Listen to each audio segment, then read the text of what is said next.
Bonjour à tous et à toutes et bienvenue dans ce webinaire structuré, automatisé, piloté, Iterop au service de votre performance qualité. Je me présente, Clémence Galbe, je suis consultante métier et experte Iterop chez Digital Product Simulation et mon rôle c'est d'accompagner nos clients dans l'intégration et dans l'optimisation de leur processus grâce à Iterop, qui est la solution BPM de Dassault Systèmes. Alors aujourd'hui, on va voir ensemble justement comment Iterop, ça peut vous aider à structurer, à automatiser et à piloter vos processus qualité. Surtout, n'hésitez pas à poser vos questions tout au long du webinaire. Je reviendrai vers vous pour y répondre. Au programme de ce webinaire, je vous propose une rapide introduction au BPM et on va voir comment le BPM, ça peut être au service de votre performance qualité. Ensuite, on va se plonger dans 3 cas concrets qui sont inspirés du référentiel APQC, American Productivity and Quality Center, qui est l'actuelle référence mondiale en termes de bonnes pratiques, d'amélioration des processus et des performances et de gestion des connaissances. Les 3 processus qu'on a sélectionnés sont donc le processus de traitement des réclamations clients, celui d'enquête de satisfaction et enfin le processus de demande d'achat. Avant d'aborder le BPM, faisons le constat d'une situation qu'on retrouve fréquemment dans les entreprises en matière de performance qualité. Donc d'une part, il y a des pertes de temps qui sont causées par des recherches d'informations, des échanges de mails, des erreurs ou des doubles saisies, ou encore la multiplication d'outils internes qui ne sont pas connectés entre eux. Et d'autre part, on a aussi un manque de suivi. C'est difficile de retrouver le bon document, de respecter les délais, de formaliser les demandes et même de faire évoluer les processus puisqu'on n'a pas de visibilité sur l'activité. En fin de compte, ces méthodes de travail, elles sont très simples à mettre en place, mais très vite compliquées à suivre et encore plus difficiles à améliorer. Et donc, on fait l'état de processus qui sont souvent mal appliqués. L'activité, elle n'est pas forcément, elle n'est pas facilement mesurable et ça devient compliqué d'identifier les leviers d'amélioration. Et c'est ici que le BPM entre en jeu. Donc le BPM, ça permet d'automatiser les tâches répétitives. Donc on va gagner du temps sur les tâches qui sont à faible valeur humaine ajoutée. Ça permet aussi de formaliser les processus pour obtenir plus de transparence, de faciliter les échanges entre les services avec des informations qui sont plus claires. Ça permet aussi de donner une visibilité complète sur votre activité et ça, à terme, ça permet de valoriser et capitaliser sur votre savoir-faire. Donc en bref, en mettant en place un logiciel BPM comme Iterop, vous améliorez la maîtrise de vos processus et vous optimisez l'organisation de votre entreprise. On entre maintenant dans le cœur du sujet avec les processus qu'on va vous présenter aujourd'hui. Ces processus, ils n'ont pas été choisis par hasard, c'est des processus qui sont essentiels et qu'on trouve dans la plupart des organisations, qui vous parleront, j'espère. On s'est notamment appuyé sur le référentiel APQC que j'ai mentionné précédemment. Et ensemble, on va voir comment Iterop permet de simplifier, d'automatiser et de faire de vos processus des leviers de performance. Le premier processus dont on va parler, c'est le processus de réclamation client.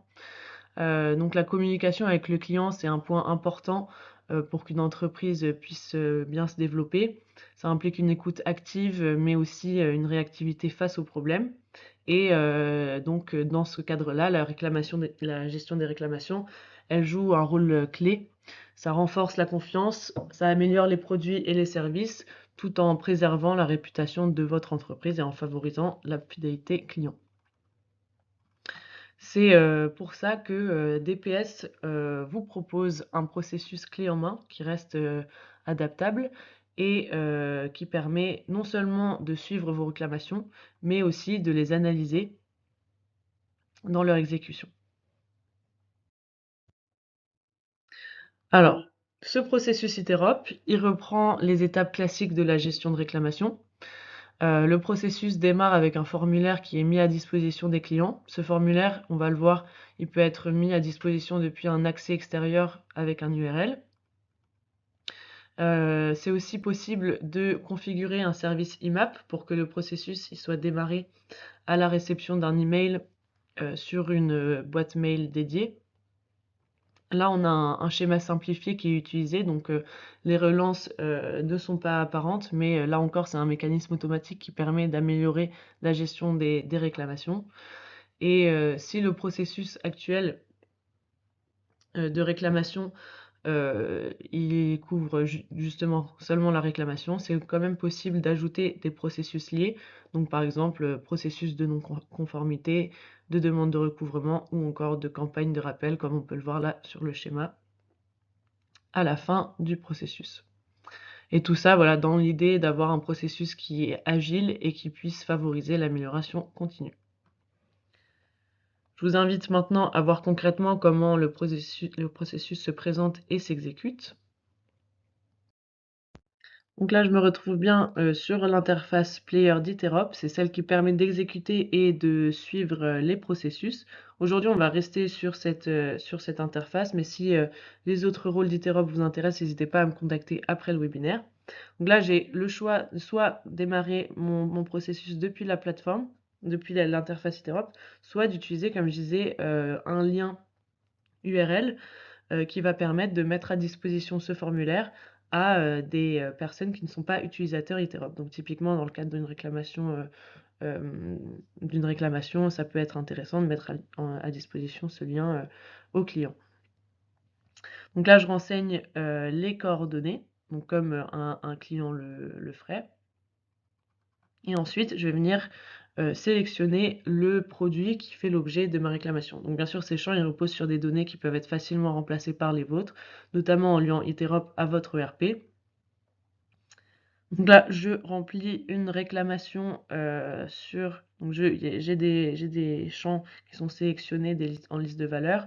Je tape la référence produit à la main. Là, hop, je dis que je l'ai acheté en magasin.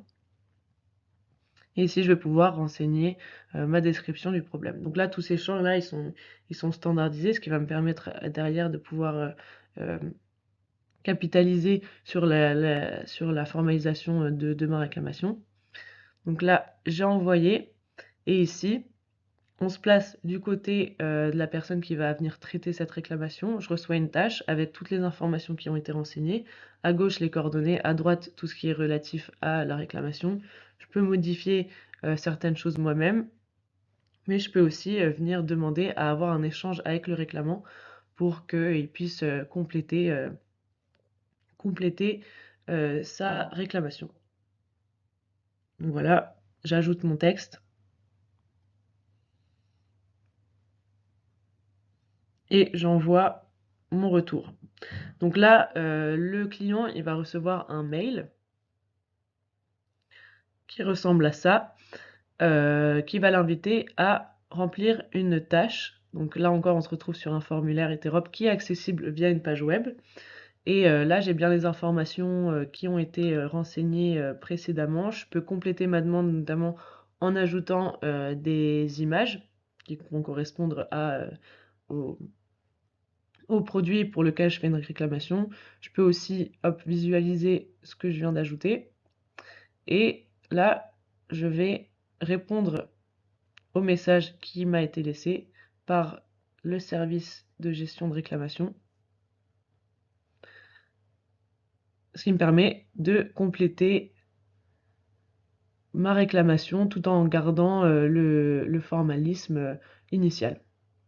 Donc là, on va faire une boucle. Donc la personne qui traite la réclamation, elle reçoit de nouveau la même tâche. Cette fois-ci, on a bien l'historique des commentaires qui ont été laissés. Et je vois bien que, hop, l'image a été ajoutée à la demande. Ensuite, cette fois-ci, je décide de ne pas échanger de nouveau avec le client. Je peux contacter ou non un de mes collègues. Et là, j'ajoute une première analyse de la réclamation qui va ensuite être affiché pour la prochaine tâche qui est celle de préparation de la réponse. Donc là ici, c'est la tâche qui donne toutes les infos pour préparer la réponse qui sera envoyée par mail au client. Donc là, je peux rédiger mon corps de mail. Hop là, je vais reprendre ce qui a été renseigné en première analyse. Je rajoute ce que je veux dans le mail. Je peux éventuellement aussi rajouter une pièce jointe qui sera ajoutée au mail qui sera reçu. Et là, en finalisant cette tâche, ça va envoyer automatiquement un mail à la personne qui a émis la réclamation, voilà, comme on voit ici, avec bien ce que j'ai sélectionné et ce que j'ai ajouté moi-même dans le corps de mail. Ensuite, si je veux avoir plus d'informations et une visibilité sur toutes mes réclamations, je vais dans le suivi. Et ici, je peux par exemple rentrer donc dans une réclamation en particulier, avoir toutes les données qui sont associées. Ici, là, je vois le chemin qu'a emprunté cette réclamation en particulier. Je peux aussi avoir l'audit trail de cette instance de processus. Et ensuite, ici, tous les détails des étapes de mon processus. Donc là, j'ai une vue avec toutes mes réclamations. Cette vue, je peux la personnaliser. Donc là, je vais retrouver toutes les variables de mon processus que je peux ajouter pour personnaliser ma vue. Cette vue-là, je peux l'enregistrer pour l'avoir dans mes filtres personnels, pour avoir un suivi plus efficace. Ici, j'ai une fiche qui a été générée qui va reprendre les données essentielles de ma réclamation. Cette fiche, je peux la télécharger, je peux connecter Eterop à un SharePoint pour la stocker. Et ce que je peux faire également dans ce suivi, c'est de filtrer toutes les instances. Donc à terme, il peut y avoir un gros volume. Donc par exemple, si on veut filtrer par famille de produits, je peux très facilement le faire et je vais vite converger vers ce qui m'intéresse. Voilà. Hop, je vais supprimer le filtre pour avoir de nouveau toutes mes instances. Donc voilà pour la partie réclamation. Alors, si je retourne à ma présentation, en résumé, ici, passez par ce processus ITEROP pour gérer vos réclamations, de la réception à l'ouverture potentielle de non-conformité ou autre. Ça permet d'avoir des échanges clairs, formalisés et plus efficaces, mais ça permet aussi d'avoir un suivi efficace des réclamations en identifiant directement à quel stade en est chacune d'entre elles et en mettant à profit la standardisation du processus. Et enfin, vous bénéficiez d'une traçabilité complète des actions menées au cours de vos exécutions de processus, le tout pouvant être bien évidemment exporté dans le cadre par exemple d'un audit ISO. Très bien. Le deuxième processus dont il s'agit aujourd'hui, c'est le processus permettant de réaliser des enquêtes de satisfaction. La satisfaction, c'est un enjeu crucial pour les entreprises qui souhaitent se distinguer et assurer leur développement. Elle influence directement la fidélisation des clients, l'image de marque de l'entreprise et sa rentabilité. Cette démarche d'enquête de satisfaction, elle s'inscrit également dans un contexte de conformité aux normes de qualité comme la norme ISO 9001. C'est pour cette raison qu'on a mis en place un processus dédié à la collecte des retours qui concerne l'expérience utilisateur, le suivi d'une formation ou tout simplement un service spécifique. Et ce qu'on vous propose, c'est un processus qui permet d'automatiser la conception, l'envoi, la collecte et l'analyse de vos enquêtes de satisfaction. Le tout dans le but d'encourager la démarche en la facilitant. Ici, vous avez un schéma simplifié du processus avec ces 4 étapes principales. D'abord, on a la sélection du formulaire et de ses champs. Ensuite, on a l'envoi de l'enquête à la liste des destinataires qui a été ajoutée.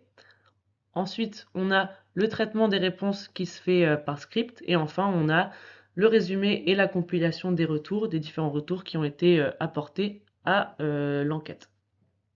Donc ce processus, il vous permet de créer et envoyer des formulaires adaptés à chaque contexte, donc comme la formation, le support ou expérience produit, de personnaliser les champs en fonction des besoins et de centraliser et analyser automatiquement les retours. On va voir ça un peu plus en détail en retournant sur Iterop. Sur la slide précédente, je vous ai proposé une version simplifiée du processus, mais sur le formulaire de départ, on peut visualiser le schéma réel du processus que voici. Et là, je vois que l'envoi du formulaire est fait avec un sous-processus. On va voir comment ça se matérialise sur la vue suivie. Et d'abord, j'envoie mon enquête de satisfaction. Donc là, ce sera une enquête sur le retour d'expérience suite à l'utilisation de la plateforme 3D Experience. Ensuite, je vais pouvoir sélectionner mon type de formulaire. Donc, parmi une liste, je vais choisir la satisfaction utilisateur. Et là, je vois que j'ai une présélection de champs formulaires qui m'est proposée. Je peux décider de supprimer certains des champs. Je peux également en ajouter. Donc ça me permet de vraiment personnaliser le formulaire qui va être envoyé dans le cadre de mon enquête de satisfaction. Et ensuite, je vais venir ajouter la liste d'envoi. Ça se fait avec un Excel, donc nom, prénom et adresse mail de mes destinataires. Et quand je démarre le processus, ça va venir envoyer à chacun de mes destinataires un mail où il y aura le lien vers la tâche externe qui correspond au formulaire que j'ai configuré.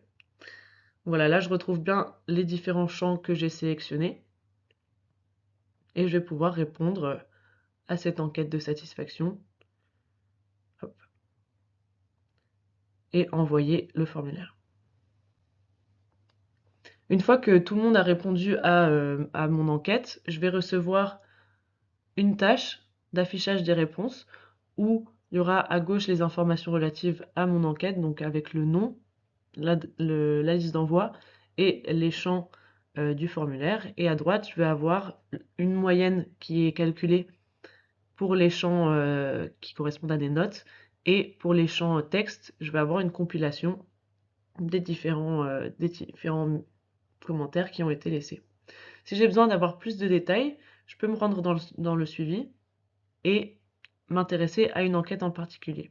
Là, je vais avoir accès aux différents sous-processus qui correspondent aux formulaires individuels qui ont été envoyés.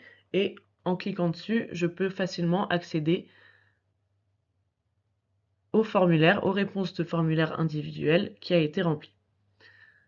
Donc là, on voit que bon, j'ai toujours les mêmes détails des différentes étapes de mon instance. Et en fait, je peux très facilement naviguer entre l'enquête globale et mon formulaire individuel. Voilà, si je retourne dans la vue générale, là, comme pour le processus précédent, je peux personnaliser ma vue de suivi.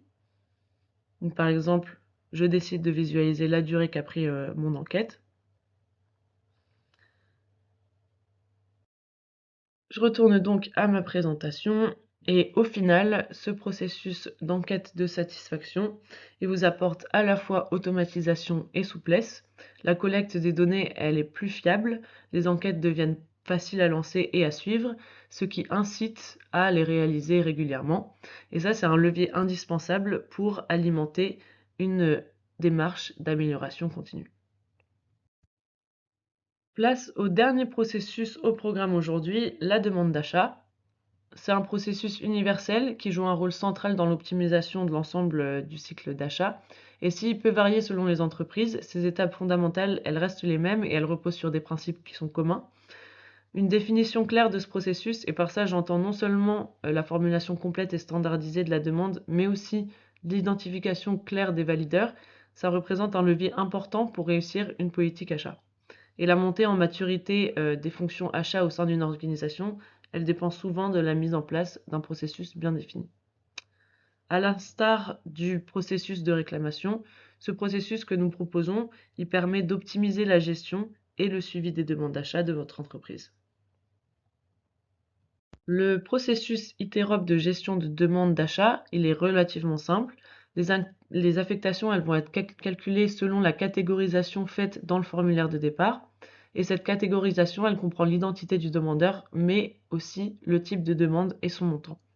Comme pour le processus de traitement des réclamations, il y a une fiche PDF qui est générée et envoyée au demandeur une fois la demande clôturée.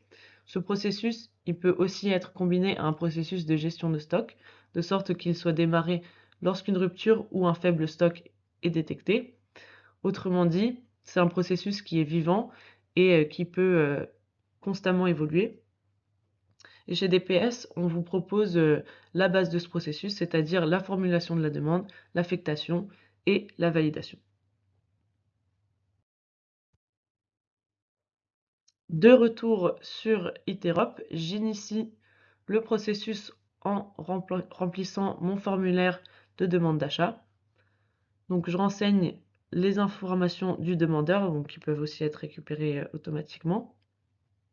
Ici, je saisis la description de ma demande. Donc ici, c'est un ordinateur portable. Je sélectionne le type de produit, donc selon, encore une fois, une liste. En fonction de ce que je vais sélectionner dans cette liste, les différents champs qui suivent vont s'adapter, donc notamment les différents seuils de valideurs. Ensuite, je sélectionne la nature de la demande, le montant. Je peux encore une fois ajouter un fichier. Et ça va démarrer mon processus de demande d'achat. Donc là, comme d'habitude, on se retrouve dans les tâches où le valideur adéquat va recevoir la demande d'achat. J'ai une fiche qui est renseignée. Donc ici, on voit qu'il y a bien les informations qui ont été renseignées au début qui y figurent. J'ai toutes les informations qui sont affichées, donc dont le montant. Et là, je peux décider de soit valider, demander une modification ou refuser. Donc là, je vais demander une modification sur le montant qui sera à revoir. Je finalise ma tâche. Et là, je vais rentrer dans une boucle de modification, donc retour au demandeur, qui va avoir accès aux commentaires que je lui ai laissés. Là, il a l'occasion de rectifier sa demande. Donc on change le montant de 3 000 à 2 000 euros. Et là, de nouveau, on a la tâche de validation. Donc là, la fiche PDF, elle a été adaptée donc avec le nouveau montant. Et grâce à cette boucle, ça me permet de vraiment formaliser les différents échanges tout en gardant le formalisme de ma demande. Là, je vois que ma demande d'achat a été validée. Je reçois un mail. Dans les pièces jointes, j'ai cette fiche qui reprend bien les dernières informations à jour. Et là, encore une fois, je peux me retrouver dans le suivi. Hop, j'enlève le filtre. Je me retrouve dans le suivi où j'ai toutes mes demandes d'achat. Je peux personnaliser ma vue. Et si je rentre dans une de ces demandes, je vois comme d'habitude le chemin qui a été emprunté pour cette instance en particulier. J'ai pour chaque étape du processus le détail des données. Donc là, je peux notamment voir que le montant de la demande a été modifié. Donc j'ai vraiment une traçabilité complète sur ce qui s'est passé au cours de l'exécution de mon processus. Là, j'ai encore une fois l'audit trail de mon instance. Si je décide de filtrer mes demandes d'achat, donc si je veux par exemple retrouver une demande d'achat en particulier, j'utilise les filtres. Donc là, ils vont être très utiles. Je peux sélectionner dans les filtres n'importe quelle variable du processus. Ici, je vais choisir les services. Je vais visualiser seulement les demandes qui ont été émises par le service ingénierie. Et là, cette vue, si c'est pertinent pour moi de suivre cette activité en particulier, je peux enregistrer cette vue filtrée, ce qui me permet d'avoir un suivi très efficace et très ciblé sur ce qui m'intéresse. Voilà pour la partie demande d'achat. En conclusion, là encore, avec le processus ITEROP proposé, on obtient un suivi efficace des demandes, notamment grâce à des demandes et à des échanges qui sont formalisés. Les valideurs sont clairement identifiés. Il y a une traçabilité complète des actions qui sont menées et des différentes modifications et des validations qui ont eu lieu. Et derrière, je peux mettre à profit ma démarche BPM en ayant une recherche performante dans ma vue de suivi et en convergeant rapidement vers les informations qui m'intéressent. Le webinaire touche à sa fin. J'espère qu'au moins un de ces trois processus vous aura parlé. S'il y en a un qui vous a particulièrement intéressé et que vous souhaitez l'essayer, chez DPS, on propose des évaluations avec prêt de licence. Donc il suffit de nous contacter. Ces processus, ils sont actuellement en V1. Donc si vous avez des remarques, elles sont les bienvenues. Pour les questions, il est encore temps de les poser, donc n'hésitez pas et on reviendra vers vous pour y répondre. Voilà, merci à tous pour votre participation et j'espère à bientôt.